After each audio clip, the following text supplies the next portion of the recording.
Welcome back to In Process. We are here with Peter Barron of Carabiner Communications, and we are talking about the role of marketing and public relations in preparing for a sale. Peter, we've talked a little bit about brand reputation, brand value, establishing value in your brand. I mean, what is the significance of brand reputation at the time of sale? I love this question because this is where emotion plays in, right? We've talked a lot about planning and A/B testing. Such is the life of marketing, but brands, this is where real people interact with real companies. Mm-hmm. So a couple of questions for you. Think of the brands that you regularly buy. You can both respond to this. What kind of car do you drive now, Evelyn? BMW. Okay. And why do you do that? It's safe and it's pretty and, it represents a certain level of success, perhaps. Okay. Good. What color is it? It's blue. Okay. Good. John? I drive a Lexus SUV. Why do you do that? Because he has 15 children. Because I needed something to carry the kids around. And then also I am a very cost conscious person, and this was sort of the lower level of the luxury brand. Okay. And I like that. Interesting. So Lexus meant that to you. Yeah. And BMW meant that to you. Mm-hmm. Very interesting. I'm sure that those brands mean those things to other people too, but also other things. So people bring their personal interpretation of the brand to a brand, right? And that's the power of a brand. Mm-hmm. You think about Coke and Nike, Kellogg. People bring their life experiences to the brand. So if you had a choice between flying on Frontier Airlines or Singapore Airlines, which one would you take? Singapore and Airlines. Why is that? Well, because it's very first class looking and high service, and it just gives you that cachet that, wow, I'm really going to Singapore or some other Asian country. Right. And so no knock on Frontier, it's just that you're attracted to this other brand, right? Mm-hmm. John? Definitely Singapore Airlines. You've been on them before? No, I haven't, but I would love to. Yeah. I mean, you see the ads, it's a lifestyle, it looks fantastic. The reality is true. I've actually taken them to Beijing before, and it's the best experience I've ever had. Really? Yeah. Treated like a king, the food was awesome. Everything was just as good as it could be. Well, and I think, too, particularly with airlines, today it's kind of rough to fly. Mm-hmm. And so that whole idea of, let's make this a fabulous experience is really attractive to a lot of people. Yeah. Again, the power of a brand. So what about the computer that you use? Are you a Windows fan or an Apple fan, Evelyn? Both. Oh, okay. How is that possible? Split brain. Well, Windows really is an orientation for kind of an office that produces a lot of text. It's just easier, I think, to use the, Microsoft programs. Right. But certainly have an iPhone and an iPad, and, Apple is a fabulous brand.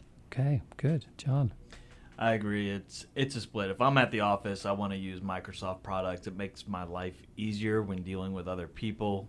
If I have a problem, generally people know how to fix it faster. I know how to fix it. Yep.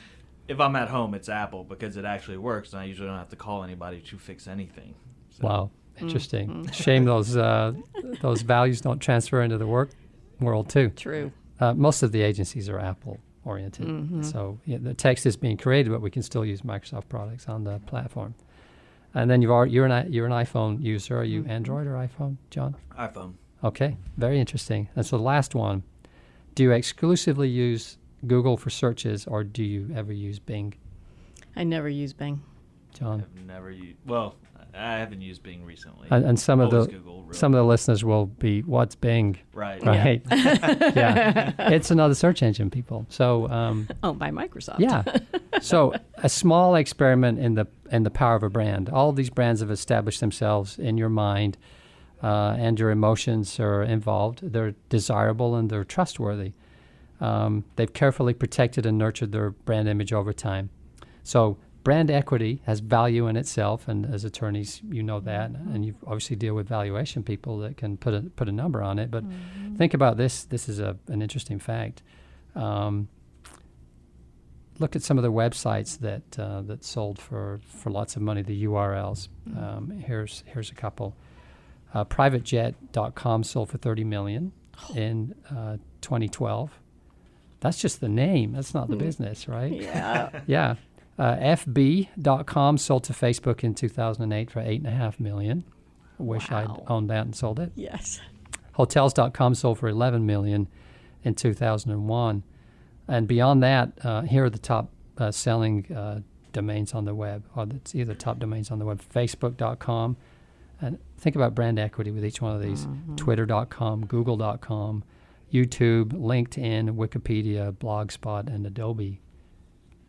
Massive brands, right? Right. So, And simple short words, Yeah. which actually I think is where society's going, unfortunately. right.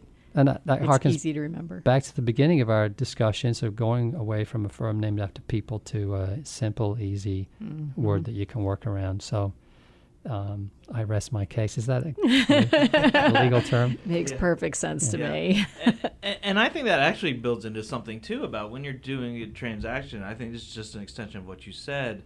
You're selling a business. And if it's still thought of as you're doing business with a person, then that just isn't the same as doing business with a idea of a business and what that represents. So that Right. value is everything. It's supposed to continue post sale, right? Absolutely. And it obscures the people, but yet gives the people a personality. My wife likes to buy shoes, so there's a lot of Zappos boxes that come to our house.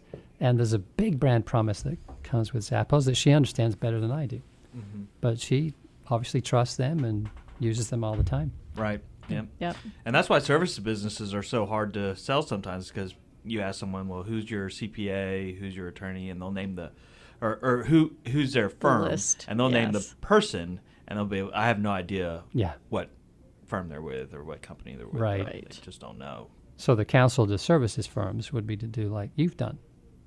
Create a brand and sure have good people behind that brand, but the value I think is increased. The individuals behind the brand invest in the name and increase the value of the company as a whole. Absolutely. I mean, it makes perfect sense. And from pre-lawyer, I was with the Coca-Cola company. So I kind of grew up with the concept of what a brand can be, which, it's a pretty famous one. Yeah.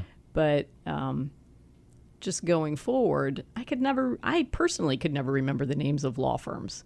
I still don't. And I guess now I've become less interested in it. But it happened to us yesterday. We couldn't think of we knew we could get maybe one out of every three names. We were trying to think of a firm, and we're like, it's something, and something. Exactly. Wouldn't that be funny if somebody named a firm that? Exactly. Maybe that's a good idea. Let's go register that domain, John. Yeah, do that right away. So we're going to take a break, and we'll be back in just a minute.